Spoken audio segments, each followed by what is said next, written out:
Hi and welcome to this DCP web tutorial. In today's tutorial I'm going to show you how to create a YouTube thumbnail using Adobe Photoshop. Okay, let's go ahead and open up Photoshop, and inside Photoshop we'll click the create new button here, and we're going to set the width to 1280, the height to 720, the resolution to 72 dpi. We'll leave it RGB color, and we could increase the bitrate here, but 8 bitrate should be fine for YouTube thumbnails. I think it will be fine. And the transparency for the background, we're going to set it to transparent here for the background here. We'll click the create button now, and we've got a blank canvas.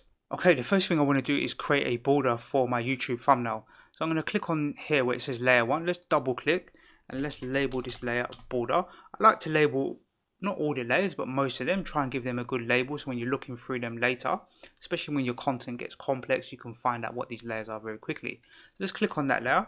Let's go ahead and click on the rectangle tool here, and we just draw out a basic rectangle shape. It doesn't need to be perfect, so we're going to click on the move tool and we're going to drag the handles to snap it to these corners over here, here, and right down to the bottom here. So what you'll notice is when you move to the edge, the cursor will be set to the rotation. So you need to just hold down the Alt key, zoom out a little bit, and then just left click outside around here.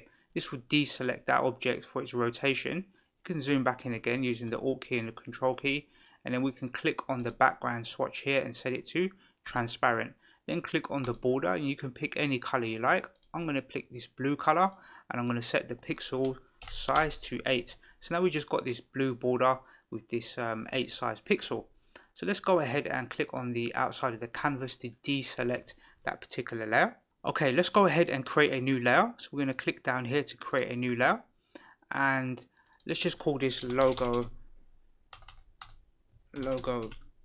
BG. I'm going to call it for logo background because normally I have my logo on my YouTube thumbnail. So I'm going to show you how I do that. So I'm going to click on the rectangle tool again, and this time I'm going to drag out another square shape. Something this size should be pretty good.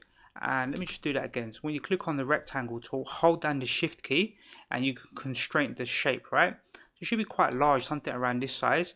We'll click on the background color, and this time we'll select the same blue color we used for the border. We can then click on the move tool and we're going to move our mouse cursor to the outside edge of the corner, and this will allow us to rotate the object. So let's hold down the shift key, left click, and as we rotate we can constrain that, and we're going to rotate it around this sort of size, like something like around here. Then we can click on this object and drag it to the corner, and we'll get this little triangle shape. That's what I'm trying to achieve, this little triangle in the corner, this sort of cutout. You can make it a different color if you want. I kind of like the border and this cutout to be the same, and then I can overlay my logo on top of this blue color. Okay, so the next thing I want to do is add my logo. Now my logo is very simple. It's just 3 letters and I use a particular font. So I'm just going to go ahead and click on the text tool and click on the canvas. I'm just going to type in DCP. So that's my logo, pretty much done. Very simple. I'm using this particular font, but if you know the font for your logo, if you have a PNG or transparent version of it, you can just drag and drop it into Photoshop and create that layer for your logo. I'm going to hold down the shift key and also rotate this at the same angle as this particular object before. It's got this color in it. I don't really want that color, so let's click it. Let's actually click outside once, so then we deselect the rotation. Then we can click here and change its color. I think we'll just make it white for now, and I'm going to probably, let's see, maybe we'll make it bold as well for the moment, right? So it's a bit hard to see, but I'm just going to drag the logo over here so it's a bit clearer to see now, and I reckon position it around here. So I've got the logo there, I've got this little cutout on the side, and I've got the border done, and then we just want to add some text. We want to add a background and do a few other things. Okay, for now I just want to add a black background for behind all of these objects. So I'm going to click on the border here at the bottom, create a new layer. So let's create a new layer and just drag that layer down and just call this black BG for black background, and we'll go to the bucket tool here. So let's left click here, select the paint bucket tool, let's click on this top swatch and make it a black color, and then we can just fill this in, and now we just got this simple black background. Okay, so the YouTube thumbnail needs to have some text explaining what this particular video is about. So I'm going to go ahead and click on the top layer here, this DCP one. I'm going to click on the text tool. I'm going to click inside here. That will create automatically a new layer for our text. Now this particular font, I don't want to use this one, so I'm going to click in here. And actually, I'm just going to type in impact, I-M-P-A-C-T, impact regular. It's quite a strong, bold font, this one. And what we'll do is, let's see, I believe if we click here, if we click this option, it makes all the text caps, right? So whatever you type in, it's always going to be capital letters here. So that's kind of what I want to achieve. So here we've got this quite thick, bold text, and this really stands out on thumbnails. You can use any font you like, but I think using big, bold text would help to read on smaller thumbnails. Because remember, on YouTube, thumbnails tend to be quite small on the screen sometimes, especially on mobile devices, so you want your text to be quite large and legible. So I'm actually going to make a thumbnail for this tutorial. So really, normally this text here isn't bold, right? This in the logo, so let's unbold it, and that will be more similar to what I normally do. I'm going to double click in here. It just says Laurie Lipson, and I'm going to write how to. And what I'll actually do is click here, and let's see, or maybe down here, let's set it to left align. That just makes life a little bit easier. As we're typing our text, everything will move to the right. So how to, let's see, and then I'm going to just copy this text. So press Control C, Control V, and we'll drag it and we'll snap it. So it will snap to the side so it's sitting exactly aligned with the text above, right? So we just want to snap it like here. And then how to create a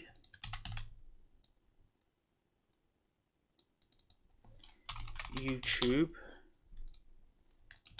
and then you can play around with the fonts and the colors afterwards, but I just like to get the base of the text in there. So that's our text there. It's pretty simple, how to create a YouTube thumbnail. And then you can play around with the text, change its sizing. You can hold down the shift key. So normally what I would do is drag out, you've got like the ruler down the side here, right? So let's just grab all this text, move it to the side, and then we can drag out a guide here, and then we can use that guide to snap this text to the edge here like this, and this just helps us to align our text a bit more accurately. This is what I tend to do here, something like this, right? So nice and simple. You can get rid of the guide or hide it, but I think we just move it out of the way. Now we can select all of it and just move it, and try and keep the gap here and the gap at the top sort of unison, right? So this looks okay. You know, I could improve it, but I think that's okay for now. I'm just going to press Control S to save. Let's go ahead and save our work while we're doing this. So let's go into here, and we just call it YouTube thumbnail -01. Let's save our work. And next thing I want to do is actually get the YouTube logo into this artwork. Okay, so there's quite a few different ways to get hold of the YouTube logo or the Adobe Photoshop logo, but let's just use the Photoshop logo for now. So let's open up the web browser, and normally all I do is just type in, especially like big companies, if you just type in something like Adobe Photoshop Wiki, you can go to the Wikipedia page, and 9 times out of 10 you're going to get a good cut of the logo from the Wikipedia page. So you click on this logo, drag and drop it in here. Now you've got a nice high quality transparent background logo already done for you, right, off the Wikipedia page. I'm pretty sure it's fine to use the logo from there. I don't think there's going to be any sort of issues. So let's drag and drop this into Photoshop, and we want to resize it, right? So normally the logo, I'll place it around here, or have the text kind of wrap around the logo, but for now I think we'll just place the logo around here. So you can see the Photoshop color, the blue is slightly different. So let's click on our border. Let's try and get it sort of similar. The way to do that actually, we'll first of all click on this top swatch here, and then we'll use the ink dropper tool to click here. So as default, when you click here, you'll get the ink dropper tool used as default. So you can just click that, then you'll get the right blue color on this top swatch. Then when you click on the border and go to the border tools, you'll see that same blue color here. And then we'll go back to our paint bucket tool. In fact, first of all, you need to click this square layer, right? This one with the background for the logo. Click it first, then the paint bucket tool. Let's see. Let's try and do that again. Let's click it. We should be able to. It's telling us to rasterize because we've changed the angle. So we'll click OK, and then we'll be able to change its color. So that's job done. Let's save this. Okay, so next thing I want to do is put some sort of nice image in the background here. So I'm going to open up the web browser again. Let's go to Unsplash. I'm just going to type in laptop, right, or computer, something like this, and we'll find a nice picture of some computer somewhere, and then we'll do some work with this particular image in Photoshop. So let's try and find something. This one looks pretty good, or this one over here, but we'll use this one, right? So let's click on it, and we've got this screen here. So let's click download. I'll put a link to this same image in the YouTube description so you can download it as well. And we'll just drag this to the side. Let's get our folder open, and let's drag and drop that into this folder. So we've got the image here. We can close down the web browser, and what we'll do is let's just drag this here, and we'll click on this black layer, right? Black layer here, the black background, and we'll drag and drop this into Photoshop. So it will always push it a layer above, and now we can see this image inside Photoshop like this. And it's looking pretty good, right? But we've still got a few more things to do. Okay, so if we were to just click on the move tool and click outside of this canvas, let's just click so we can see it clearly. There's kind of like a cut line here. You can see that we resized this, right? So we can change the size of this background image, but it doesn't go all the way, and I don't want to like stretch it too far. I actually just want to stretch it to here, but then I want to have some sort of fade on the left hand side, so this text is much more readable and you won't get this cutoff point. So what we do is click on the image, right, on the layer stack here, and we'll create a new layer above it, and this layer we just call it fade. So we're going to call it fade, and then we're going to click, let's actually swap the swatches here. So we've got this grey sort of color here, and we're going to make it black. Alright, so we can retain our blue color for now if we need to use it again. We'll go to the paint bucket tool and select gradient tool, and inside the gradient options we just want to use this one here, right? Just the grade or the color to alpha, this one here, and we'll hold down the shift key, and holding down the shift key and dragging across to around here, we'll start to get this black background fade. And you can just hold down the shift key and keep dragging as far as you want, right? You can go all the way if you want. Be a bit silly. We just want to add some type of fade, and the idea is to get rid of this harsh line right here. Can you see? We want to get rid of that. So we'll hold down the shift key and we just drag across to about here. I think will be pretty good. I think that looks pretty good. And really what I want to do now, it's a bit of a what I want to actually do is screen capture this now. So let's just save our work. I want to screen capture it and then use that screen capture to overlay on this monitor screen. Okay, so the quickest way to screen capture is to use the Windows snipping tool. So let's open up the Windows snipping tool. That's freely available on Windows 10. You can press the print screen if you want as well, but then you have to do some cropping and stuff if you depending on your monitor size or your resolution. But I'm just going to click in mode here and say window, and then click at the top here, and there's a screen capture already done. So let's go to file, save as. We'll save it as a PNG file. Let's just go to my desktop. Let's go to this project. Let's Photoshop. Let's find it. Here it is. And we're just going to save it as capture and save it as a PNG. You can save it as JPEG or any other file, but PNG is good for us. Let's save it. Let's close this, and then we'll open up that folder. And inside that folder, we've got the screen capture here. So let's just make sure we click on the background, right? This new background, this one that we downloaded. We won't label it. We'll just leave it as it is for now, and we'll drag and drop this into Photoshop. So now this layer is sitting on top. So now we can resize that layer.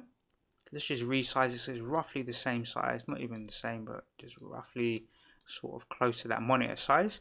And then let's zoom right into. So we hold down the Alt key and use the mouse wheel, and then we can hold down the space bar and use the left mouse button just to pan the canvas. I'm trying to get this top corner edge aligned to the top corner here.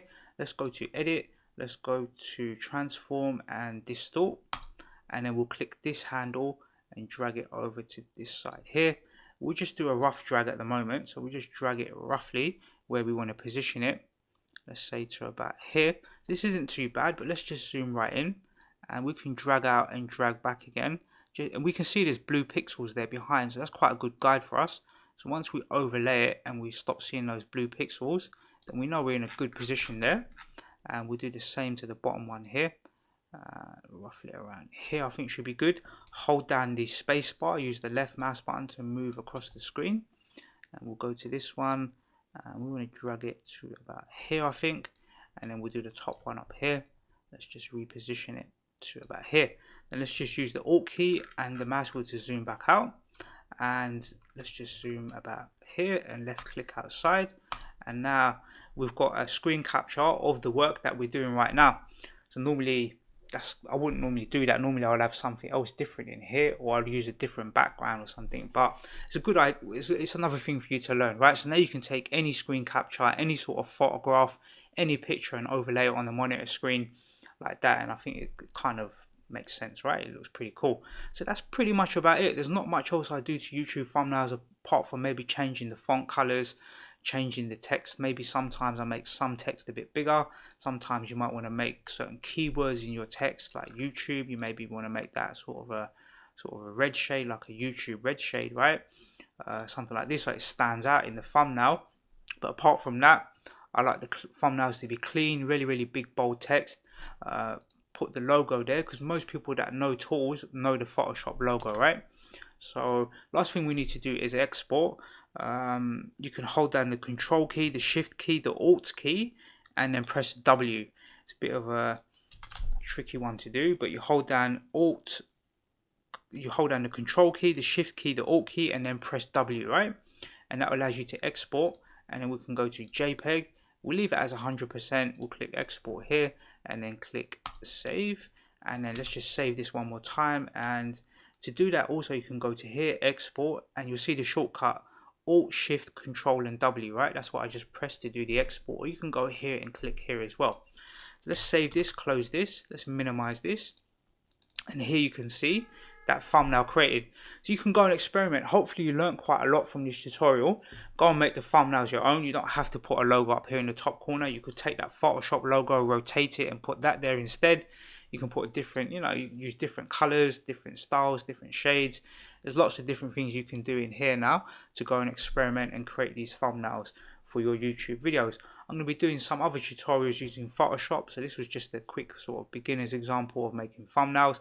Maybe we'll make some other styles of thumbnails as well in the future, but for now, let's close this window. That's the end of this tutorial. I hope you find it useful, and I look forward to seeing you in the next DCP web tutorial.